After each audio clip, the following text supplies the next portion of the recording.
Assalamualaikum warahmatullahi wabarakatuh. Perkenalkan, nama saya Ariandi, NIM 2042302280. Kali ini saya akan membuat tugas video untuk memenuhi pembelajaran mata kuliah telaah kurikulum dengan dosen pengampu Ibu Rima Meslita SSI MPD. Kali ini kita akan belajar tentang ekosistem. Ekosistem adalah kesatuan antara makhluk hidup, komponen biotik, dan lingkungan tak hidup, komponen abiotik, yang saling berinteraksi dalam suatu tempat. Interaksi tersebut membentuk hubungan yang seimbang sehingga mendukung keberlangsungan hidup seluruh makhluk hidup yang ada di dalamnya. Contoh ekosistem yang dapat ditemukan sekitar kita seperti taman, kebun, sawah, sungai, dan hutan. Kali ini ada 3 perbedaan yang akan kita bahas. Yang pertama, komponen biotik. Komponen biotik adalah semua makhluk hidup yang ada dalam ekosistem seperti manusia, hewan, tumbuhan, dan jamur. Komponen ini dapat tumbuh berkembang biak dan berinteraksi dengan lingkungannya. Yang kedua, komponen abiotik. Komponen abiotik adalah benda tidak hidup yang mendukung kehidupan dalam ekosistem seperti air, tanah, udara, sinar matahari, dan batu.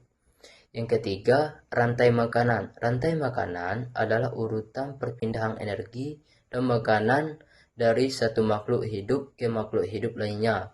Dalam suatu ekosistem, rantai makanan dimulai dari produsen seperti tumbuhan, kemudian konsumen, dan diakhiri oleh pengurai. Contohnya, rantai makanan seperti rumput, belalang.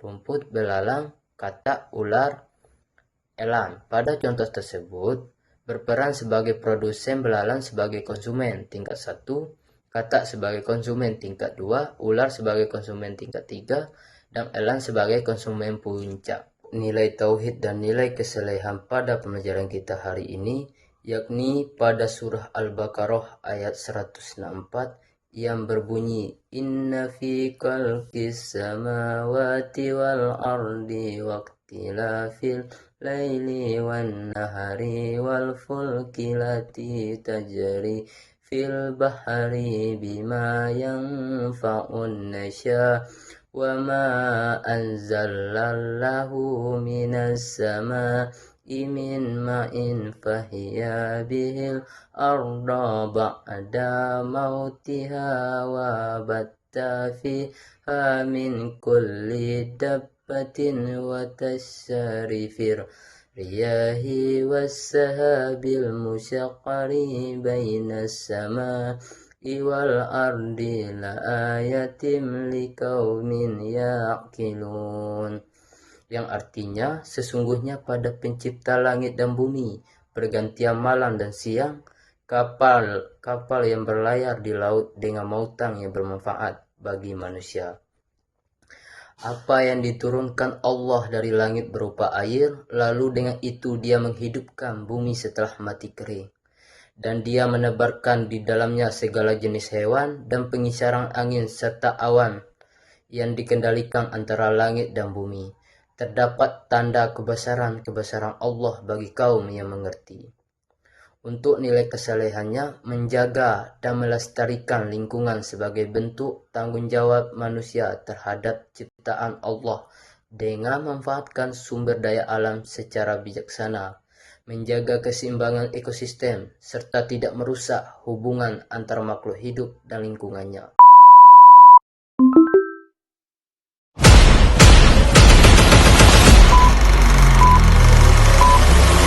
Untuk modul ajar, ada 3 poin penting yang harus kita pahami. Yang pertama, CP atau capaian pembelajaran.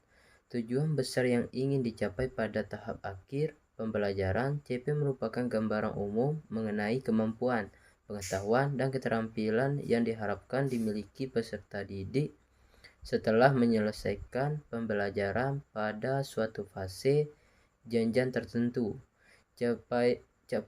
Capaian pembelajaran menjadi arah utama dalam proses pembelajaran dan menjadi acuan bagi guru dalam menyusun kegiatan belajar.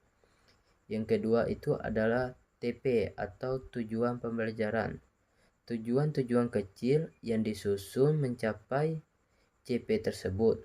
TP merupakan penyebaran dari CP yang lebih spesifik, terukur, dan dapat dicapai dalam satu atau beberapa kegiatan pembelajaran. TP berfungsi sebagai langkah-langkah atau tahapan yang harus dilalui peserta didik agar dapat mencapai capaian pembelajaran yang telah ditetapkan. Dan yang terakhir itu ada LKPD atau Lembar Kerja Peserta Didik. Adalah bahan ajar yang berujuk petunjuk, tugas, pertanyaan, atau kegiatan yang harus dikerjakan oleh peserta didik untuk membantu mereka memahami materi pembelajaran dan mencapai tujuan pembelajaran yang telah ditetapkan. LKPD digunakan sebagai panduan bagi peserta didik selama proses pembelajaran agar mereka dapat belajar secara aktif, mandiri, dan terarah. Selain itu, LKPD juga membantu guru dalam mengorganisasi kegiatan pembelajaran dan menilai pemahaman peserta didik terhadap materi yang dipelajari.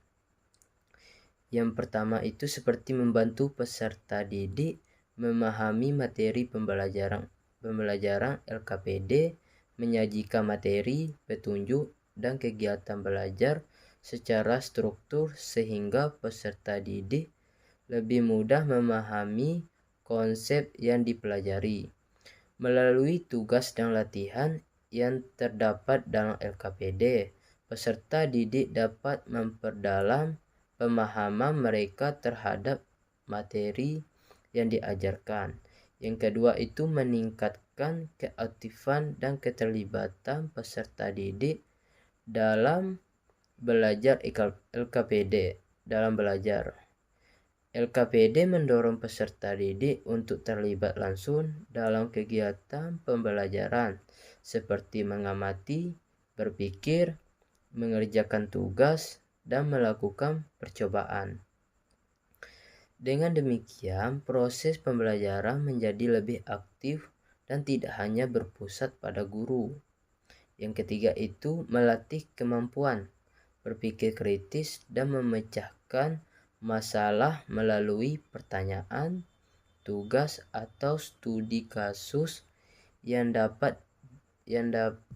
terdapat dalam LKPD. Peserta didik dilatih untuk menganalisis informasi, mencari solusi, dan mengambil keputusan berdasarkan pemahaman yang dimiliki. Hal ini membantu mengembangkan kemampuan berpikir kritis dan keterampilan memecahkan masalah. Yang keempat itu memudahkan guru dalam melaksanakan dan mengelola pembelajaran LKPD, membantu guru dalam mengatur pelaksanaan kegiatan pembelajaran karena langkah-langkah dan tugas yang dilakukan peserta didik telah disusun secara sistematis. Selain itu, LKPD juga memudahkan guru dalam memantau perkembangan dan menilai hasil belajar peserta didik.